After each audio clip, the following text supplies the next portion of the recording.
Lumière sur le nouveau spectacle de l'humoriste Olivier de Benoît. Ça s'appelle Le Petit Dernier, à découvrir à la Commanderie de Dole ce vendredi 4 mars.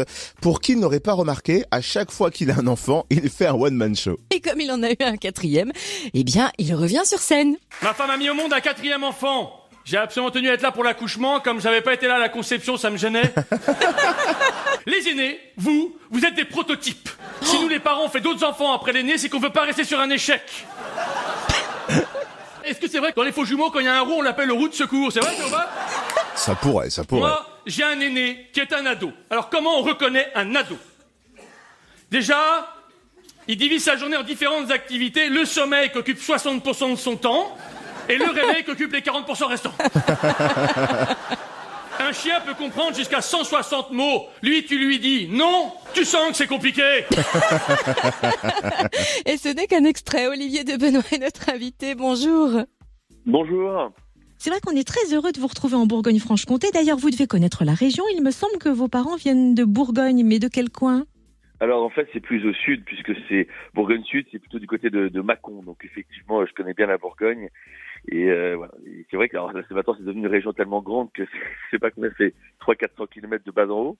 Mais en tout cas voilà c'est voilà le même ADN. Alors puisqu'on parle de la famille, vous avez 6 frères et sœurs, 4 enfants. Est-ce que c'est pour ça que vous avez tant envie de parler de la famille dans vos spectacles?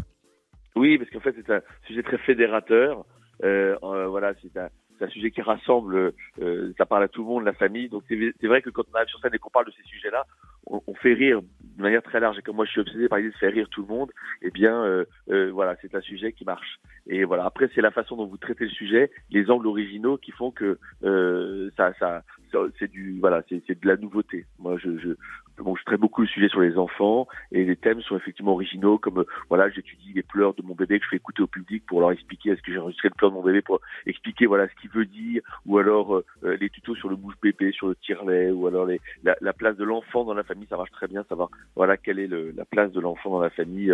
En fonction de ça, vous n'avez pas la même vie, la façon dont on arrive aussi par césarienne, par le ciel. Voilà, il y a plein de thèmes qui sont assez originaux, et donc c'est vrai que ça marche très très bien. Le choix du prénom est aussi assez gratiné.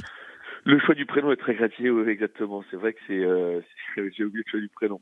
Et c'est vrai que j'explique, moi dans le spectacle, on avait avec ma femme, pour chacun le prénom de notre grand-père pour faire un prénom composé. Ça faisait Émile Louis. Donc voilà, donc évidemment on l'a pas fait. Heureusement. Exactement. Et du coup, dans ce spectacle, vous restez fidèle à votre personnage misogyne? Alors non, mais vous savez, ce personnage, non, j'ai toujours cet ADN là aussi parce que ça fait marrer les gens, mais ce personnage de con que j'interprète, effectivement fonctionne toujours, mais non beaucoup moins, parce qu'en fait ce qui m'amuse, moi, voilà, après avoir